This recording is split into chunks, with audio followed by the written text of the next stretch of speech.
Hi, I'm Matthew from Workshop Heaven. Today we're going to have a look at sharpening chisels. We'll start off with a little bit of theory and then we'll go on to do a bit of practical.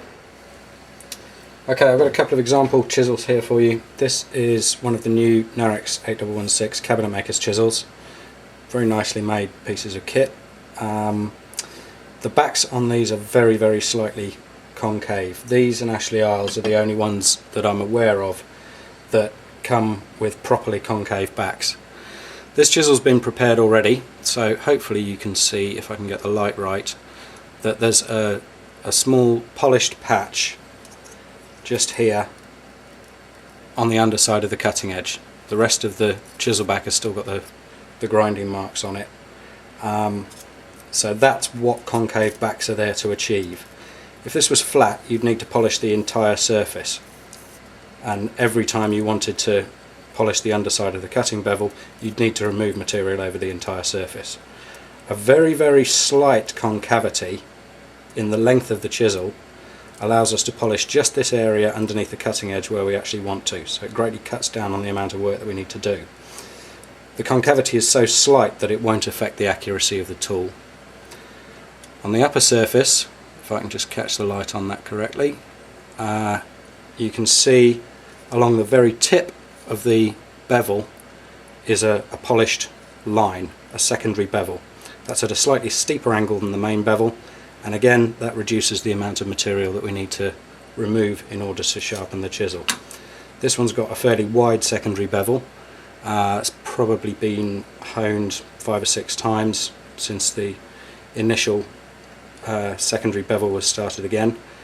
Once that gets too big, you just go back and grind the primary bevel and reduce that down again to about 0.5 millimeter, and then start honing it back up again.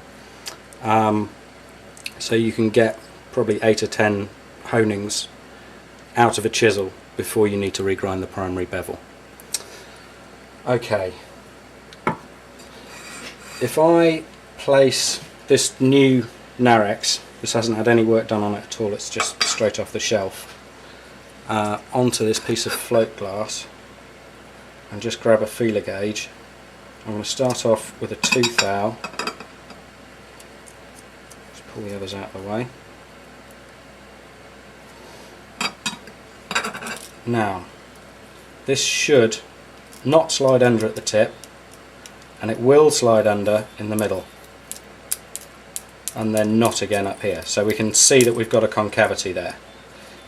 If we try a 3 thou, we're just getting under, again not at the tip. 4 thou,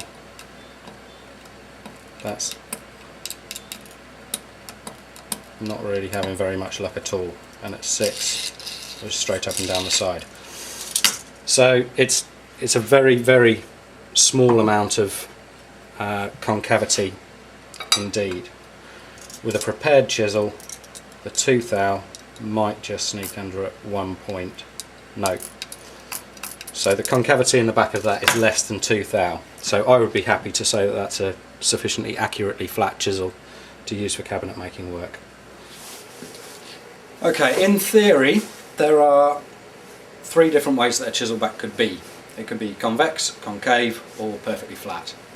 Perfectly flat doesn't exist. That's an engineering concept. If you buy a straight edge, it will always be made to a tolerance, plus or minus. Engineering tolerances are usually expressed as either side of a centre line.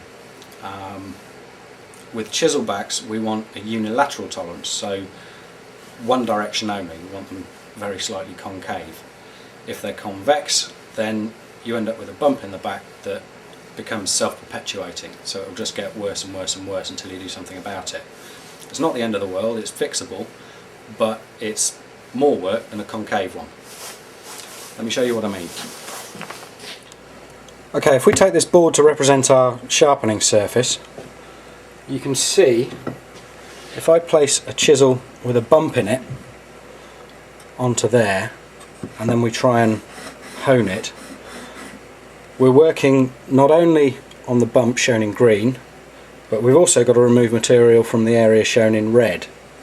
So we can work away and work away and work away, and we're going to spend absolutely ages trying to remove that bump because we're doing twice as much work as we need to.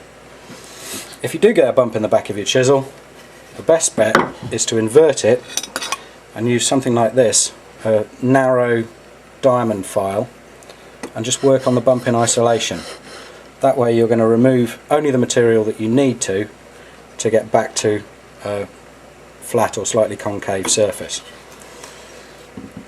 The other problem with bumps is that the chisel won't cut. As you can see, there's a gap underneath there, so if you're trying to pare across an existing flat surface, you're going to miss anything that's lower than the tip of the chisel. If you're trying to sharpen and you're applying pressure at the tip of the chisel, all you're going to do is make that bump worse. So every time you make a shortcut and apply pressure at the front of the chisel, the back lifts, and away you go, making your bump worse and worse and worse, until eventually it's a really huge, noticeable, horrible thing, and you end up sticking them on eBay for somebody else to worry about. Not that anyone would do that. With a concave chisel, in comparison, you're contacting the stone immediately at the tip, which is the bit that we want to polish, the underside of this cutting edge, and somewhere back here. Now, if I just move this back, you can see as we draw that off the honing medium that angle is getting shallower and shallower and shallower. So as we get back to here, and it's only referencing between these 2 points, you're almost just polishing on a slight angle. You are going to remove a little bit of material along the centre of the chisel as it slides off the edge of the honing medium, but the majority of it is going to be removed just under the tip. So your chisel tip is jigged, and that's where the majority of the metal is going to come off. So your hollow is gradually going to get finer and finer, but it's never going to go away altogether. And that will result in a polished underside of the cutting edge, and you're still going to have your grinding marks back up here. So that's what we got in the Ashley Isles chisel that we looked at earlier on. So you've got polish at the tip, and then grinding marks still up here. You might get a little bit of polishing goes on up here, but the majority of the work is going into the bit that we want to actually work on and polish. Right, let's have a go at that in practice.